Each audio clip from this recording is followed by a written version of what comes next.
Hi, I'd like to commend you on taking this course. This course is designed to help you interpret your COVID experiences in their larger social, historical, and global context, and to appreciate the unique and diverse ways that COVID is affecting different groups of people around the world. Essentially, we're working together to achieve the broadest perspective possible, and this perspective is useful for identifying why things are happening the way that they are, and where you can put your energy and efforts in addressing them.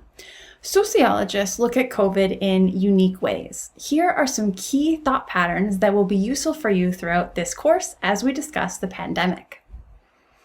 COVID at its root is a medical issue, but it has societal dimensions.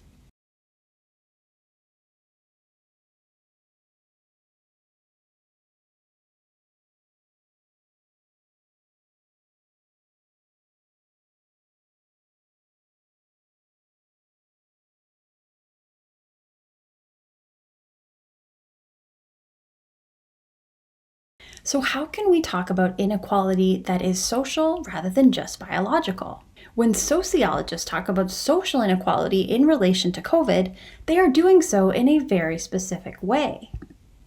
They are doing it at the systems level by analyzing systems of social stratification. Social stratification, for our purposes, is the hierarchical arrangement of large social groups based on their control over basic resources. What do I mean here by a social group? This doesn't need to be a formal group. It could be any status that has social significance. This could be a status like your class, for example. We know that people with lower annual income, on average, tend to have been affected more negatively by COVID. For instance, they are less likely to work in an industry where they're able to work from home, and more likely to have been laid off. Race and ethnicity are also essential to consider, with countries like the United States, for example, reporting higher rates of infection and mortality under COVID for racial minorities like Indigenous and Black populations. No evidence indicates this is due to biological racial differences. On the contrary, this is due to intersections between racial marginalization and class inequality, as well as the structure of economic industry. This table shows that Black and Latinx populations are less likely to be able to work from home, thus enduring greater COVID exposure. Gender identity and sexual orientation also matter.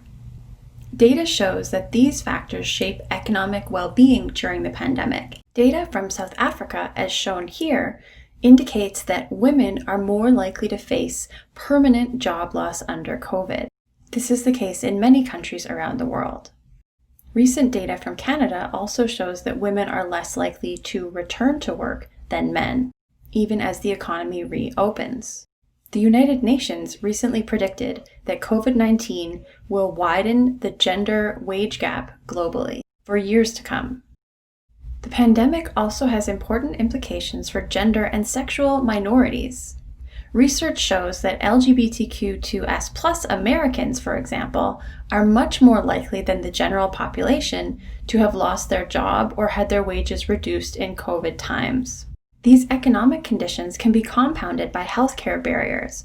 A high number of LGBTQ2S+ people in Canada and the United States report difficulties accessing health-related services and supplies under COVID. These are just some examples of socially significant statuses. Others include generation and age, as well as health and ability.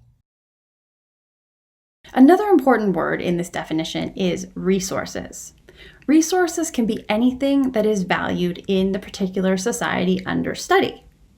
What might these be in your country? Often it's things like money, but not just income, but also wealth, which would include things like property and other assets, and passive income, as well as education and social networks, who you know and who the people you know.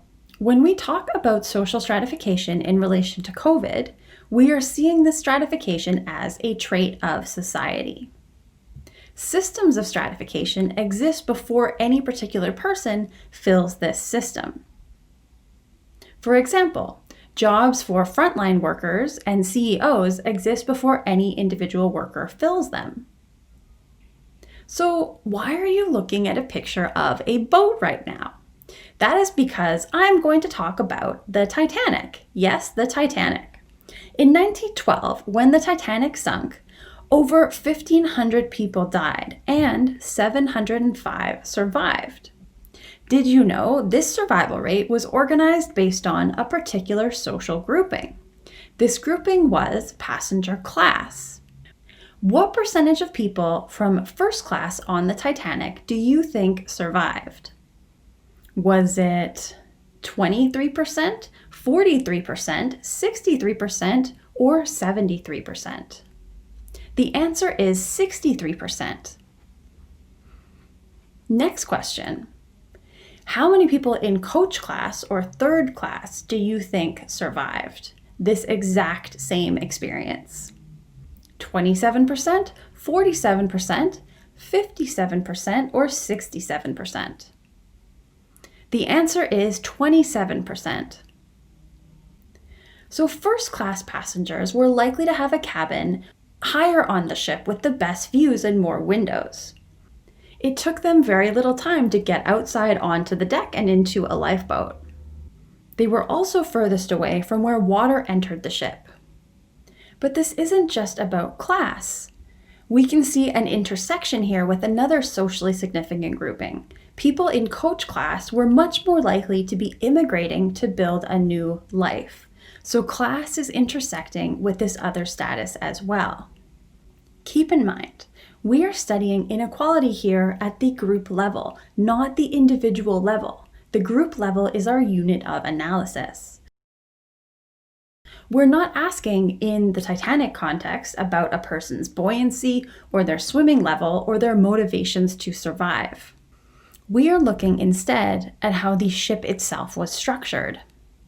And this structure was in place prior to the collision with the iceberg.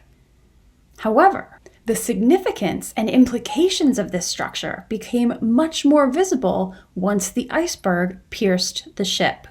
But this isn't all bad news. If a form of inequality is rooted in societal organization, in how we structure our boats, our communities, our countries, then this means there is potential for restructuring. So the Titanic here can be used as a metaphor for social stratification under COVID. We know that COVID is affecting us all, but not in the same ways and certainly not to the same degree. We have an opportunity here to look at the systems of social stratification in place leading up to COVID and how we want these systems to be organized moving forward.